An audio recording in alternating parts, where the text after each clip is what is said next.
Hi folks, and welcome back to the Shack. This is Joe N2DI back yet again with the QRP Labs QMX. I had a subscriber reach out to me and ask if I could do a video walkthrough of the display settings for the QMX.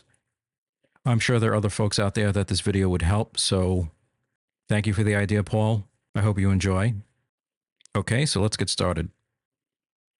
All the settings that we're going to cover are in the Display/Controls menu. The first submenu that we're going to talk about is the Battery Display submenu.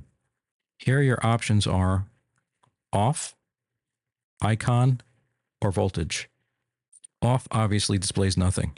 Voltage displays a numeric voltage value, but if your input voltage is something like 12.5 volts, it will show the whole number part, but the 0.5 volts will be represented as a series of pixels. Each pixel represents 1/10 of a volt. So the 0.5 volts will be represented as 5 pixels. Unless your eyes are pretty good, it'll look like the 12 volts is underlined. But if you look closely at that line, you'll see that it's made up of 5 individual pixels. Here, my voltage is 12.1 volts. So you see 12 and then 1 pixel. And my battery is slowly dying, so now we're down to 12 volts.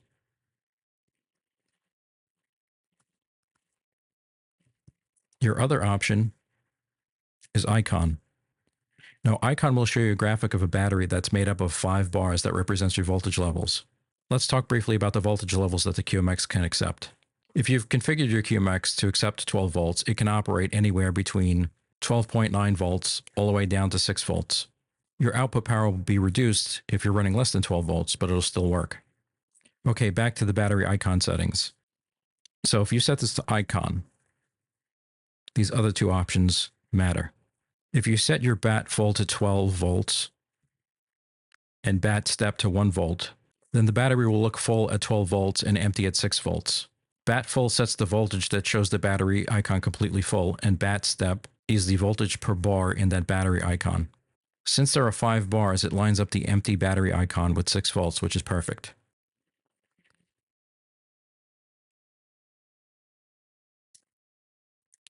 Next is the Power SWR Display Sub-Menu. Parameters controlling the display of the power and SWR meter during key down are contained in this menu. When you set this on, the RF measurement and the SWR measurement will be displayed during key down. It looks like 2 sideways bar graphs stacked on top of each other. The top bar is power, and the scale tops out at 6 watts, and the bottom is SWR, and that scale tops out at 4. If your eyes are good enough to count the individual pixels of the bars, then each pixel of the power bar represents 0.4 watts, and each pixel of the SWR bar is 0.2. I'm going to key down quickly here for a second. I've got the QMX connected to a dummy load. Okay, let me do that again. I'm going to key down, and I'm going to try to count the number of pixels.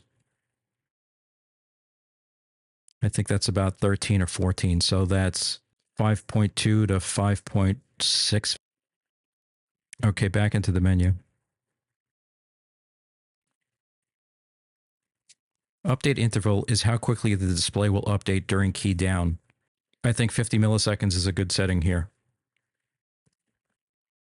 The TX-RX hang time setting is how long the display will continue to display the power and SWR once you key up. Here I think 50 milliseconds is a good number as well. The next submenu is the S-meter display. Here you can switch the S-meter on or off. I'm not sure why you'd want to switch it off, but you can if you want.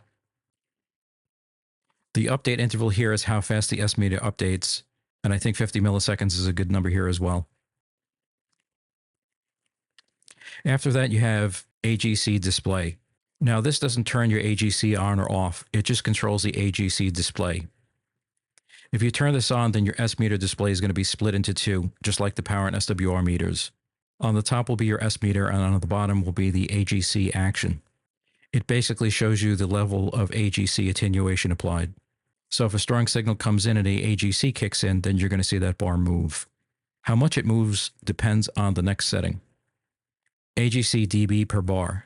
That controls the number of decibels per pixel in the bar graph. So if you set this to 1, then 1 pixel will represent 1 dB of attenuation. Mine is set to 3. If you don't care how much attenuation the AGC is applying, then you could just turn the display off and you'll get a larger S meter.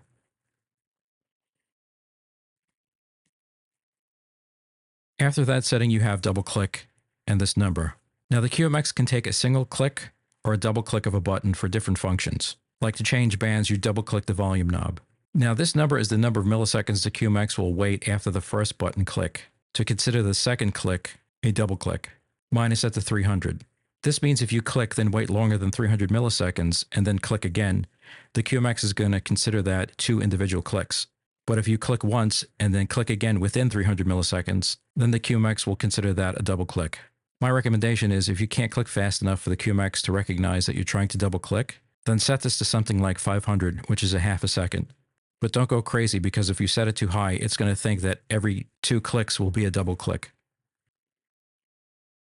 Next is the cursor blink, which allows you obviously to switch blinking for your cursor on or off. I keep mine off because the blinking cursor annoys me for some reason, but you can pick whatever works for you. Next is the custom splash, which I have set to no. Now if you set this to yes, on startup, the QMX will display the contents of message memory 11 and 12 as the first and second lines of the display. Now that doesn't prevent you from playing back messages 11 and 12 while you're operating. All it does is just display them on startup. I think the thought here is like you can have the first 10 messages for your CQ messages or whatever you would put in them normally. And in 11 and 12, you can put something like property of and then your call sign or whatever. So when you boot the QMX up, it'll come up saying property of and your call sign. If you keep custom splash to no, then on startup, the QMX will just display its firmware version and the QRP Labs, 2003 or whatever the copyright message is. Next is the clock. You can switch this on or off, but I keep mine off because the clock gets reset when you power the QMX off. It's really meant to be used with an external GPS that you can attach to the QMX because the GPS will just correctly set the time. After that, you have delimiter for your decimal separator, which you set to either period or comma depending on your region. And finally, you have the backlight setting, which you can switch on or off. I keep mine on permanently, but you can turn it off and save 7 milliamps at 12 volts. Okay, so those are the display settings for the QMX for version 1.00.027 of the firmware. I hope you found that useful. If you have any ideas for future videos, please let me know. Part of my day job is explaining some pretty complicated stuff to really bright engineers to make their work lives a little easier going forward.